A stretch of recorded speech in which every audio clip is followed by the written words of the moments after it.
Ada jarum di atas papan, papan kayu tidak tenggelam. Assalamualaikum sebagai sapaan, sapaan merdu umat Islam. Assalamualaikum warahmatullahi wabarakatuh. Waalaikumsalam warahmatullahi wabarakatuh. Alhamdulillahirabbil alamin. Wassalatu wassalamu ala asrofil anbiya wal mursalin wa ala alihi wa sahbihi rasulillahi ajmain. Amma ba'du.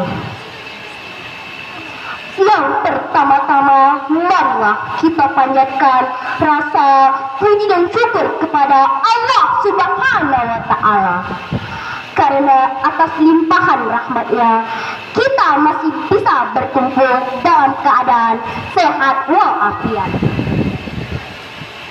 Salawat beriring salam tidak lupa kita hadiahkan kepada junjungan alam, teladan bagi umat Nabi besar kita Muhammad SAW, yang telah membawa kita dari zaman naik unta ke zaman naik kereta, dari zaman kebodohan ke zaman ilmu pengetahuan, dan dari zaman kegelapan ke zaman terang benderang.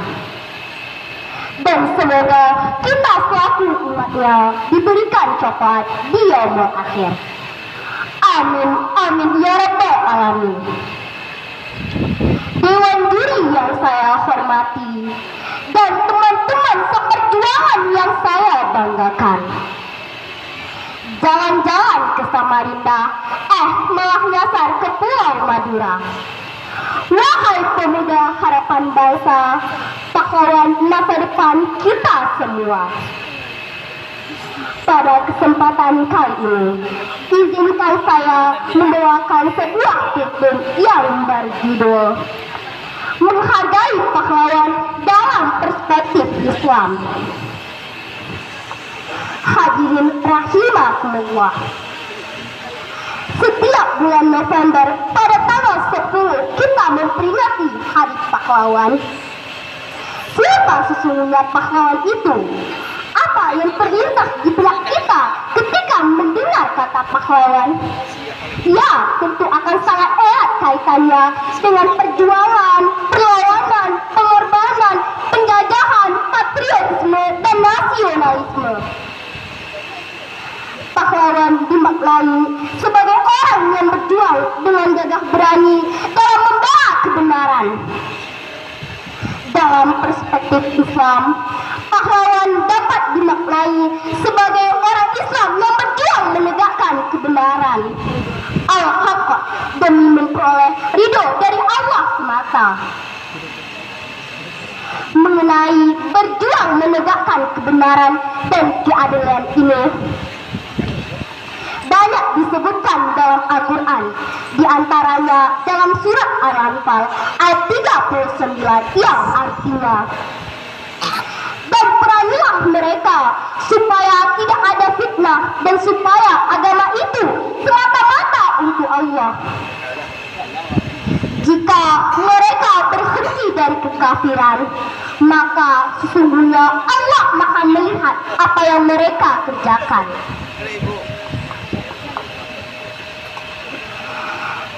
Dalam ayat ini dijelaskan bahwa umat muslim dimintai untuk berperang sampai tidak ada lagi fitnah. Para kaum muslimin yang berperang inilah disebut sebagai pahlawan. Hadirin rahimakumullah.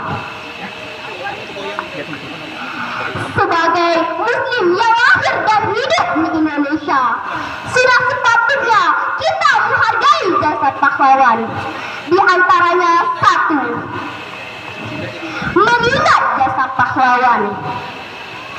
Sebagai generasi penerus bangsa, kita harus menyadari akan arti pentingnya sebuah perjuangan dan mengingat selalu apa yang telah dilakukan oleh pahlawan kita agar senantiasa berjuang untuk bangsa ini.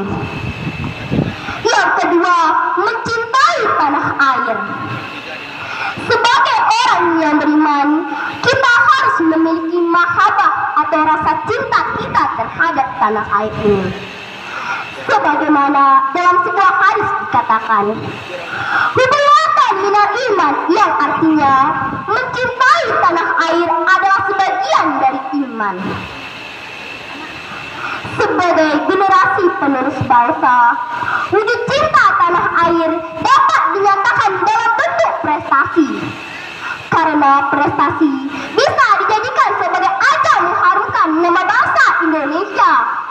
Dengan prestasi juga kita bisa menciptakan bangsa yang cerdas sebagai ciri-ciri kemajuan suatu bangsa.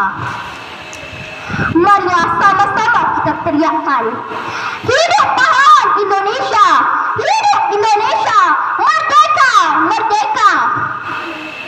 Hadirin rahimakumullah. Makan nasi pakai daun lada, rasanya pedas terasa. Jangan lupa sirami pahlawan dengan doa agar mereka tenang di surga.